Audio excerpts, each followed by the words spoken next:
Hey guys, how you doing? Me again. I think I'm going to record two today because I did one on the basic income, but now I'd like to do one on the riots. Let's start first of all. First and foremost, can't start a video without saying hello. Oh, camera shy. Camera shy. He's off to look for a toy, is what he's looking for. I wanted to talk about the protest, the growing protest movement, or as I like to call it, the growing rebellion in the United States, which is exactly what it is, and how the corporate media is going to attempt to frame the protests and frame the rebellion, because it's very important for them to divide and conquer, right? It's very important for them to pit to pit people against each other in order to put people into little categories and find ways to separate them into little groups. Because if you can separate people into little groups, then you can pit them against one another, right? The greatest danger that could happen to the neoliberal corporate establishment would be if all of these small separated groups actually allied with one another, right? That would be devastating to them. If poor white people actually join forces with poor black people, who actually join forces with poor Hispanics, that would be the end of the neoliberal movement. Period. There would be no recovery for corporate capitalism, because they would be significantly outnumbered. The only thing that has kept them going up until this point is the separation of these groups into categories so that they can treat them, so that they can keep them separated from one another, right? You can treat poor white folk one way, you can treat poor black folk another way. You can use one form of propaganda against one while you use another form of propaganda against another. And it's even better if you can convince, especially poor white folk, who are extremely gullible in this regard, to hate immigrants. That's one way that the propaganda has been very effective in the United States, and also here in Canada to a degree. You make poor white people angry at poor black people or poor immigrants, and then their energy is not focused on where it needs to be, which is neoliberal capitalism, which is a system that's designed to fail, is failing before your very eyes, and needs to be ameliorated. So the propaganda that's going to be used, and it's already happening, and the populace is primed for this, right? So this has been a form of propaganda that's been going on for decades, maybe even since the inception of the country, which is that what we are seeing go throughout America is a race war. That's how it's being framed, and that's how it's going to be framed. That black people are upset that a black man was publicly executed, and so black people are rioting in the street. The corporate media will do everything it can to not show you images of white people being involved in those protests. There's this wonderful photo where when the 3rd precinct fell in Minneapolis, there were people of all nationalities, and there are great pictures of them standing in front of the precinct. And people of all color, people of all nationalities were standing there celebrating in unison together. That's devastating to the corporate state. They cannot have that, because they cannot actually begin to communicate about this for what it is, which is a class war. It is not a race war. It is a class war. And certainly there is racism, and certainly there are racial dimensions that are absolutely involved in this. For example, you've got white nationalist groups from out of state that have started to essentially invade the state in order to ramp up the looting, in order to make the situation worse, because white nationalists ultimately are lawless demons who are only in it for chaos. They don't actually care about anything. And they see the opportunity to destroy people's lives, and so they're going to do it. And certainly those elements exist. But what the corporate media is going to do is they're going to attempt to exclusively frame it as a race war, so that they can separate black people into a group and pretend as though poor white people have not joined forces with the poor black people in that state and across the country.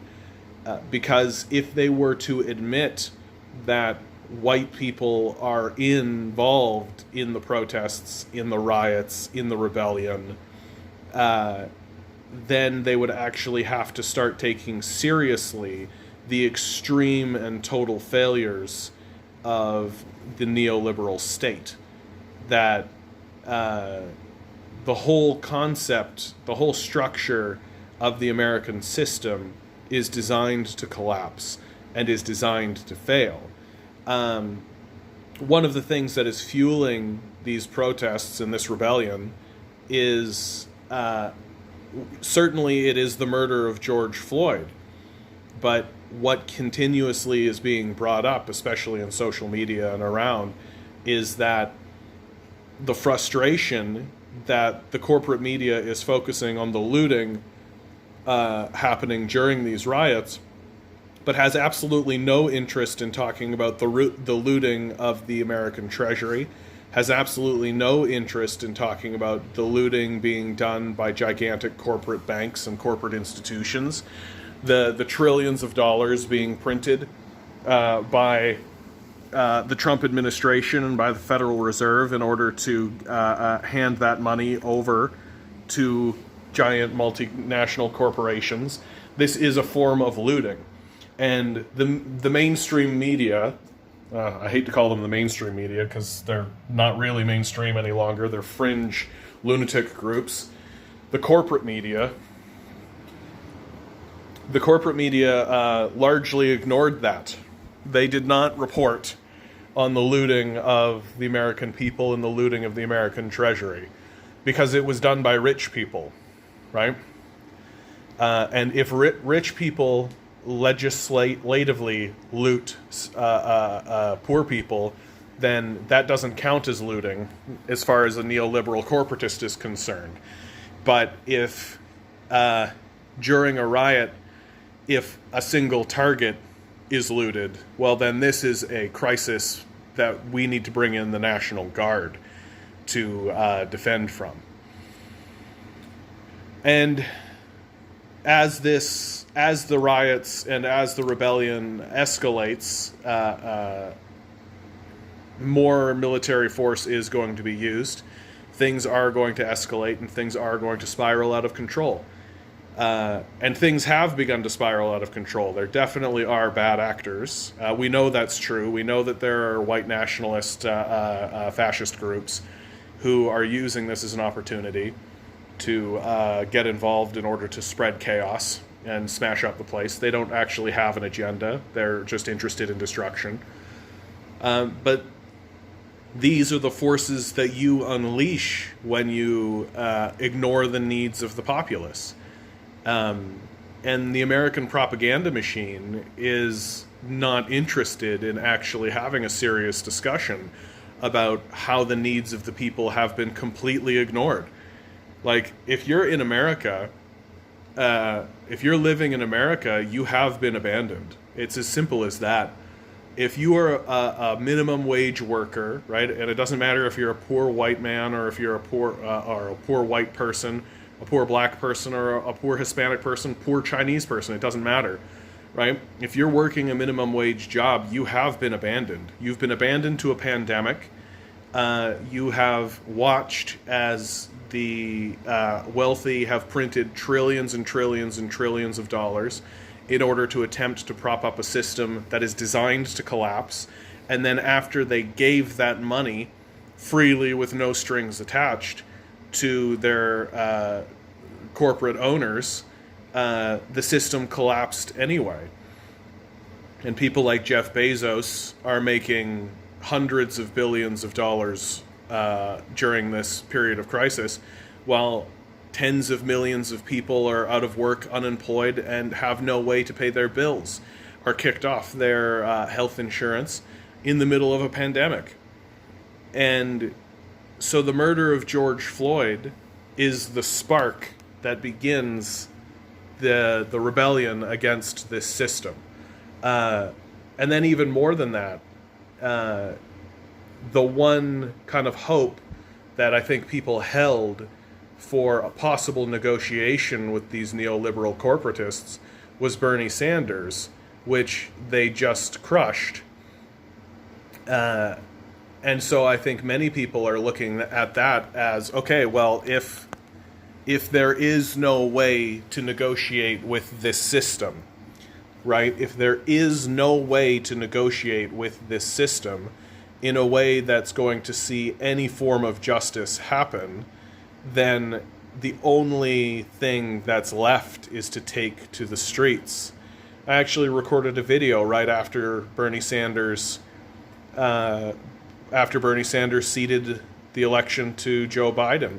I said outright, the only thing left is to take to the streets. There is no other action. And if the powerful, like, there's none of this is happening in Canada. None of this is happening through Europe, right? And it's because when the pandemic began, the European nations and Canada passed appropriate legislation to take care of its citizenry, right? It didn't just abandon the citizenry to the absolute worst possible outcomes of the pandemic. It didn't treat its citizens just like serfs to be exploited. Although there is a fair deal of that, a fair amount of that does happen in Canada, but that's neoliberalism for you. Wage slavery is a real phenomenon that I think people are just now beginning to articulate and come to grips with. That we are living in a system that you have, like, food and shelter are withheld from you unless you sell yourself to a billionaire-dominated market. That's the system in a nutshell. That's wage slavery. And the solutions that the wage slaves have are, well, if you don't like this wage slaver, go find another wage slaver, or become the wage slaver. And I think many of us are looking at that as a repugnant and unacceptable position. Like, I'm not interested in becoming a wage slaver. Going and finding another wage slaver to work for will not be that much different than what I am currently dealing with. And wage slavery has built in it an antagonistic frustration that does not get articulated. And I think it does not get articulated out of strictly fear. I think people are fearful of being made fun of. They're fearful of using the strong language because they don't quite want to accept that the only thing that capitalism is actually good at is propaganda. That if you stop saying employee, employer, and you start saying owner and wage slave, which is the true nature of the arrangement, somehow you're less serious. Well, here I am, and I'm saying it unabashedly, right? My goal is to free the wage slaves. The start of that is through the passage of a basic income, which absolutely should be happening in the United States. It is how you ameliorate a lot of these problems. It is how you accept that neoliberalism is not an economic system. It is a religious ideology. And it's how you begin to build societies that actually genuinely care about one another. What's going on right now is the antagonistic relationships that exist in the society are beginning to come to a head with one another. The neoliberals, of course, use the police as their frontline thugs, and police are trained to treat the citizens antagonistically, because that's how the corporate elite treat the citizens, right?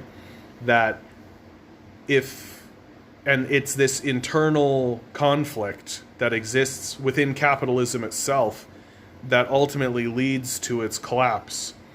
And I've said it again, I've said it before, I'll say it again. The pandemic is only accelerating the inevitable outcomes of capitalism. What we are seeing, the betrayal of the populace, the looting of the treasury, the destruction of the democratic system in the United States, all of that was going to happen. That was all going to occur. It just might have taken another decade or two. But the pandemic now has really accelerated what's going on, has really made the system collapse much faster than it might have otherwise. And people are angry and upset and frustrated. And so they're taking to the streets because while they don't understand, like, people do not fully understand what happened with the looting of the treasury, right? People don't really understand what happened with the HEROES Act. They don't really understand any of that. What they do understand, clearly, is a video of a black man being murdered by a white cop because he was strangled for 9 minutes. People understand that, right? That's clear as day. That is, there's no legal machinations. There's no neoliberal religious argument. There's no moralizing. There's no nothing. It's clearly black and white. And it's an issue that draws battle lines as clearly as possible, right? If you are against the prosecution of this police officer, or if you are trying to defend this police officer, then you're a bootlicker. And it really is as simple as that. And so this is one of those issues that the populace can understand, and it can understand completely. So the neoliberal propaganda machine, remembering that capitalism only does one thing well, which is propagandize, the neoliberal propaganda machine will accept that. It will say, okay, yeah, you got us. We murder black people in the streets all the time. But that's just a race issue, right? So we'll accept that that's unacceptable. Absolutely, that's unacceptable. Yeah, George Floyd should have never been murdered.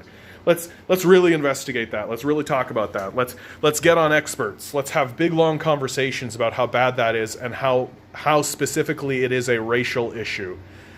And that's the only way that they're going to allow this issue to be framed. They will never talk about it as a class issue. They will never talk about how the police will gladly do that to a white man. The police will gladly do that to poor white people. The police will gladly do that to poor white people. They've been beating up poor white people as much as they've been beating up poor black people. Well, maybe not as much. I don't mean to speak out. Like, black people are getting it on the chin for sure. But corporate media cannot discuss this as a class issue, because it would ultimately give lie to the entire structure of their system. And so they will have big, long, and they might even cede ground, right? They might even cede ground in regards to issues of race, right? But that's what they've been doing this whole time, right? The Democratic Party has just been more faces of different races, and diversity and all of that. No structural change to the class system. No discussion about the class system, because that would be a true threat to their power. And so at the end of this, it will be referred to as a race war. It isn't a race war. It's a class war. And if we don't start talking about it as a class war, then we're simply ceding territory to these neoliberal death cultists. All right, that's the end of this video, guys. Good luck out there. Have fun. And if the protests come your way, be sure to join them. Get out on the streets. Take it seriously. Good luck.